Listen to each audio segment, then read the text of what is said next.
Hello, everyone. Alan HD here, and I'm bringing you my first episode in this career mode series.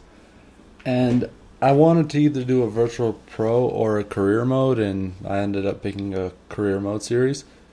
And there was a lot of thought put into this, but the team I chose, you'll see it in a bit here, was Napoli. And the reason for that is I kind of wanted to choose a Serie A team that had room for improvement, but didn't wasn't like in the top two or top three in the league. And I guess I just ended up picking Napoli. And you might have caught it there that I decided to go with professional for my difficulty. And that ends up changing later on in the series because I just find professional to be way easy. And I think I might change it to world class, and if that's easy, I'll bump it up to legendary. And you see, I chose Argentina there for my nationality, and that was only in hopes of coaching the Argentinian national team in the future, and that's why I did that. But I start off the series by signing a few players and getting rid of some.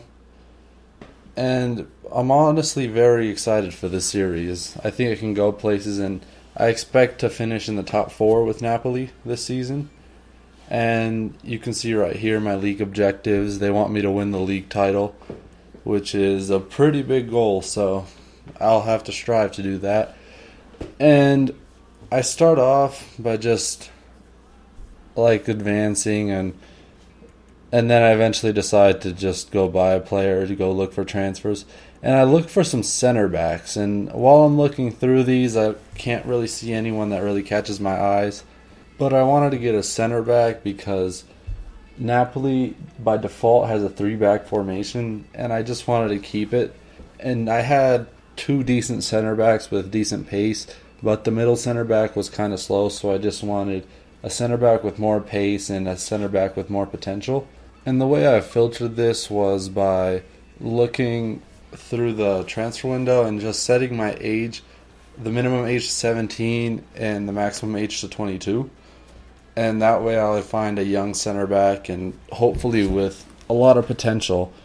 And while I'm browsing through these, I find Kurt Zuma, and he's only 17 and he's got great stats. He's overall 73 rated, and I try to pick him up for almost $5 million, and I throw in the center back I was trying to replace in hopes of maybe just snagging him up for a lower transfer cost.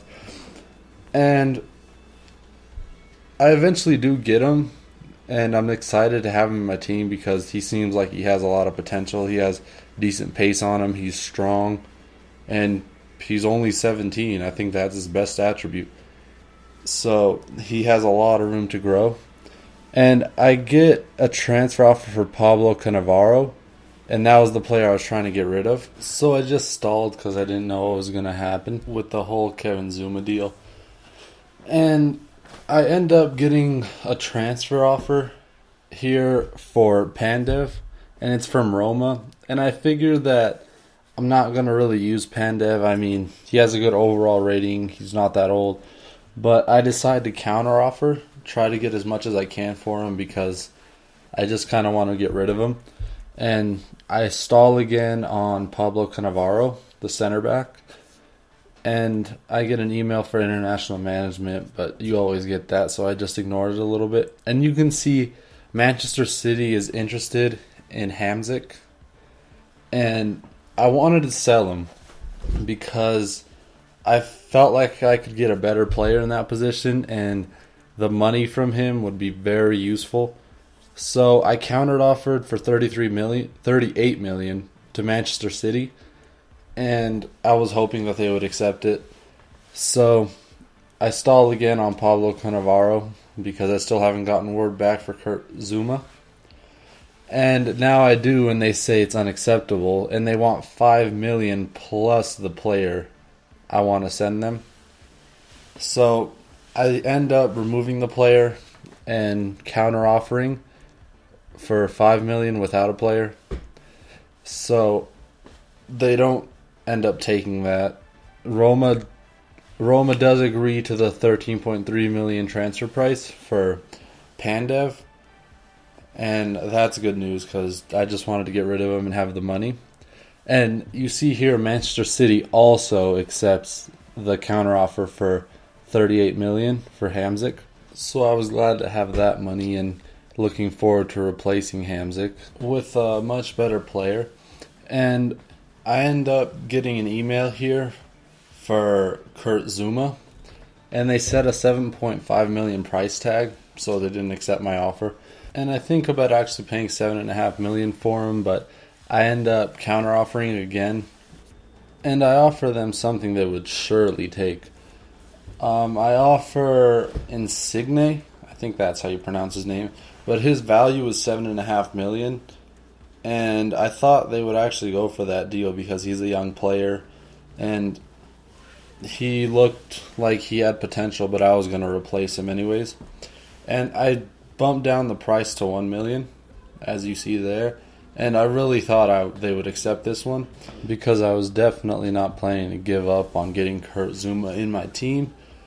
And he was just young, and I wanted him to be a part of Napoli. And as you see there, Pandev is sold to Roma, and I get around 13 million for him. That's a pretty nice chunk into my transfer budget. And we also get 32 million added for Hamzik.